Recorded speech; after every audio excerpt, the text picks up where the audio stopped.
This is one of the most challenging times for Tesla stock, which keep falling even when the rest of the market was in a clear uptrend. The problem here is very serious, and although the price is approaching important support points, which could lead to a reversal, by the way, Tesla's lack of harmony with the rest of the market is problematic. So let's see what's going on here. Welcome to the Finance Hydra channel. My name is Nathan. It is very nice to see you guys over here. And yes, as we can see here, Tesla's daily chart, we are clearly in bear territory. We are below the 21 EMA. We lost the 230 support level, which to me was the most important key point on Tesla stock, because by losing the support level, we are officially entering bearish territory. What's more, we lost the 50 period and the 200 period moving averages as well. So we lost many important support levels. We are clearly in a bear trend right now, mid-term speaking.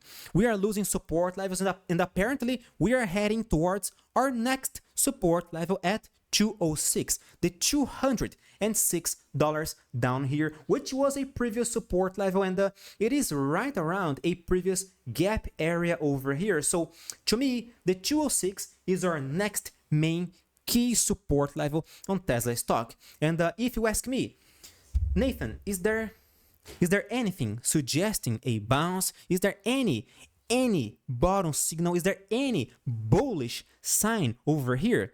No, there is not a single bullish signal on Tesla stock right now. Oh, but yesterday we did a bullish reaction. Yes, we did. We went up 0.47%. Wow, that's a lot. But still, only one single bullish candlestick is not enough for us to see a real meaningful reversal. Maybe this could be the trigger of a possible bounce, but it is not a meaningful reversal right now. Nathan, what Tesla would need to do in order to convince you that it is reversing the bearish sentiment again? We gotta break the 230 and the 21 EMA on the daily chart as well. The 21 exponential moving average over here. So by breaking these two lines, I believe Tesla is going to turn bullish again. But as long as we bounce over here, I'm not convinced of a meaningful reversal. Maybe there is a decent chance that any bounce could be just a dead cat bounce. So if you are bullish on Tesla, if you want to see Tesla getting bullish again, we gotta break these two lines over here, 230 and the 21 EMA on the daily chart. Otherwise, we're gonna retest the 206 next, and if the bearish sentiment persists, we could easily seek even lower levels. Oh, but Nathan, could Tesla possibly be oversold right now?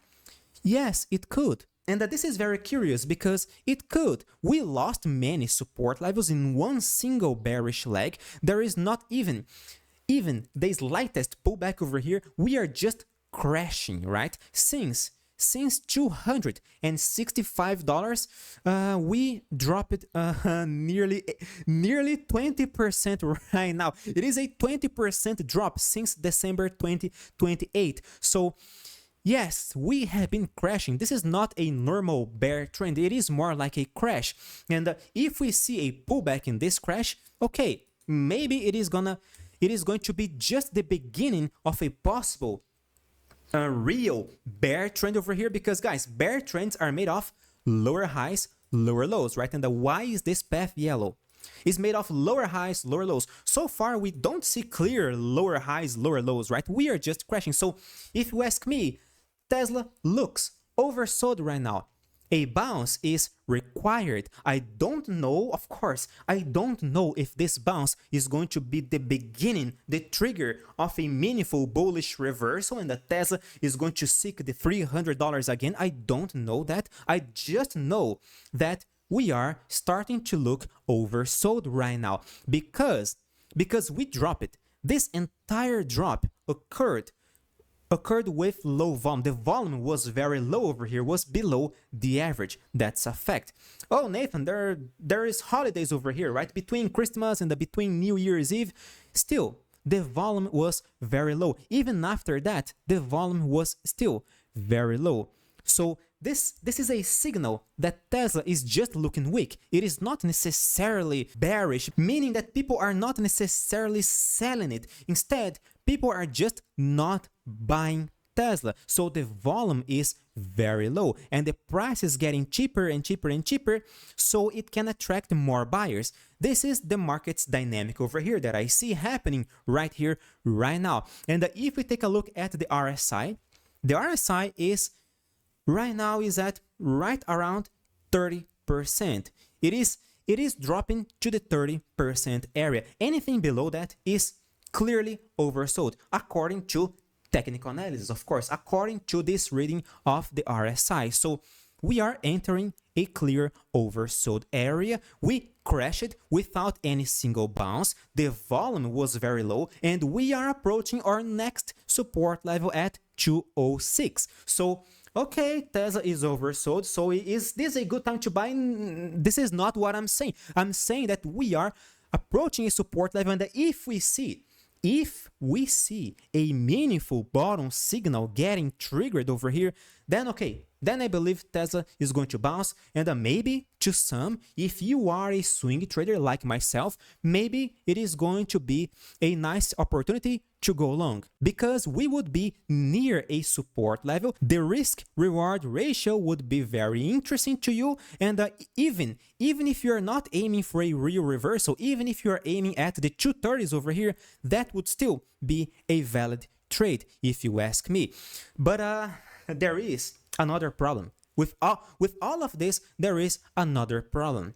The market is clearly sending us warning signals. We see SPY ETF. Let's take a look at SPY ETF over here. SPY is trying to make a double top chart pattern.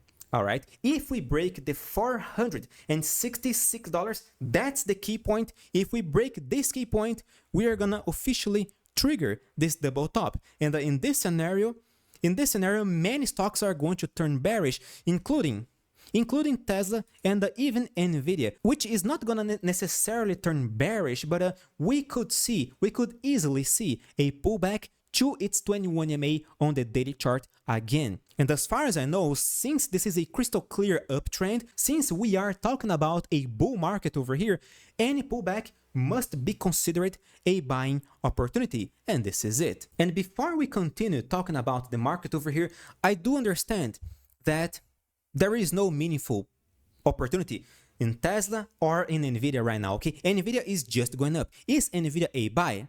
Of course not, because if you buy over here, you're gonna buy far from the support level. The risk-reward ratio is not good when you wanna buy far above a clear support level. It never is. So if you buy over here and see a pullback in your face, you cannot complain. Do we see a meaningful buying opportunity on Tesla? As I told you guys, no, we gotta see confirmation over here. We gotta see a meaningful bottom signal getting triggered. Nathan, do you see, since Tesla is going down, do you see a sell on Tesla right now? Since we are far away from its resistance levels, this is not a good time to sell either, because the risk-reward relationship is not good right now. So right now I see absolutely nothing of any interest here, and although the market is difficult, it is difficult right now, there are still a lot of good things happening, and I always share my ideas on our Telegram channel, and our stocks are doing very well. Thank you very much. Just to give you an example, since last week, there's been one stock making more than 8%, a short trade, another one making more than 5.6%, another one making more than 4%. These are last week's recommendations from last week. Today, I'm going to send you another batch of opportunities just for our members. Join our channel right now. The QR code is right here on the left corner of your screen. So Tesla and Nvidia are not that interesting. If we take a look at SPY again over here, we see, I told you guys this on our last video, I see a very sharp and annoying divergence between price and the RSI. In fact, the RSI is already making lower highs, lower lows. This could be an advanced breakdown. So if we see, what's more, What's more, the volume is very low over here on the second top of this chart. Since January over here, the volume has been very low. So SPY is looking very weak. We see divergences between price and indicator. QQQ shares a similar pattern over here, a possible double top. We see a very strong divergence between price and the indicator. The volume is not the best. If QQQ loses the $395 roughly, along with the 50-period moving average, I do believe we're gonna see a sharper correction. If we take a look at the Bollinger Bands over here, SPY's Bollinger Bands are very, very tight right now. And this reinforces the idea that if we see a pullback, if we see a double top getting triggered, the next correction will be intense. And in this scenario, in my humble opinion, there is no way Tesla is going to recover that easily. I do believe Tesla in this scenario could seek even lower levels, like the bottom level, the bottom line of this descending channel on the weekly chart. It could easily lose the $200. So let's follow the market very closely right now, because the situation is quite dangerous. And of course, I'm gonna keep you guys updated every single day in this channel. Therefore, consider subscribing, consider clicking the like button if you did like this content. I highly appreciate your audience, my dear friends. Thank you very much. Stay safe. Bye bye.